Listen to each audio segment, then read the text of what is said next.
ఎడారిలో సెలయేర్లు. జనవరి 5వ తేదీ. సహాయము చేయుటకు నీకన్నా ఎవరునూ లేరు. 2వ దినవృత్తాంతములు 14వ అధ్యాయము 11వ వచనం. దేవునిదే పూర్తి బాధ్యత అని ఆయనకు గుర్తు చెయ్యండి. నువ్వు తప్ప సహాయం చేసేవాళ్ళు మరెవరూ లేరు. 1000 మంది ఆయుధాలు ధరించిన సైనికులు, 300 రథాలు అతనికి అనగా ఆసాకు ఎదురై నిలిచాయి. అంత గొప్ప సమూహం ఎదుట తనకై తాను నిలవడం అసాధ్యం. అతనికి సహాయంగా ఇతర సైన్యాలేవీ రాలేదు. అందువల్ల అతనికున్న ఒకే ఒక నిరీక్షణ దేవుడే. నీ జీవితంలో కష్టాలన్నీ ఒక పట్టున కలిసికట్టుగా వచ్చి పడితే చిన్న చిన్న ఇబ్బందుల్ని తొలగించుకోవడానికి ఇతరుల సహాయం తీసుకున్నట్టు ఇప్పుడు కుదరదు. సర్వశక్తిమంతుడైన ఆ పరమ స్నేహితుడే మనకి ఆ సమయంలో దిక్కు. నీకు నీ శత్రువుకు మధ్య దేవుణ్ణి పెట్టు.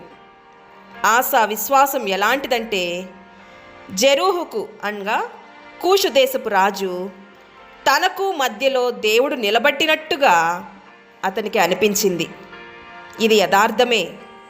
కూషీయులు యెహోవా భయము చేతను ఆయన సైన్యపు భయము చేతను పారిపోయారు అని రాసి ఉంది.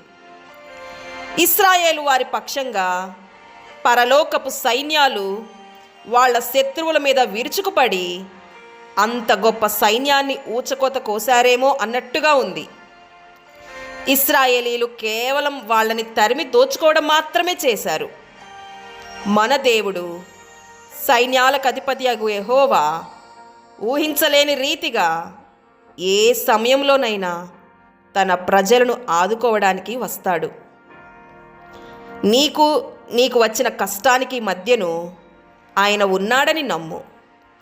నిన్ను కంగారు పెట్టే ఆ కష్టం గాలికి మేఘాలు కదిలిపోయినట్టు ఆయన ఎదుటి నుంచి పారిపోతుంది. దేనికైనా ఆనుకునే ఆధారం కరువైతే, కోటలు బద్దలై కూలిపోతే, దేవుడున్నాడన్న ఆలంబన తప్ప మిగిలిందంతా అయోమయమైపోతే నమ్మకం నిలబడే తరుణమిదే.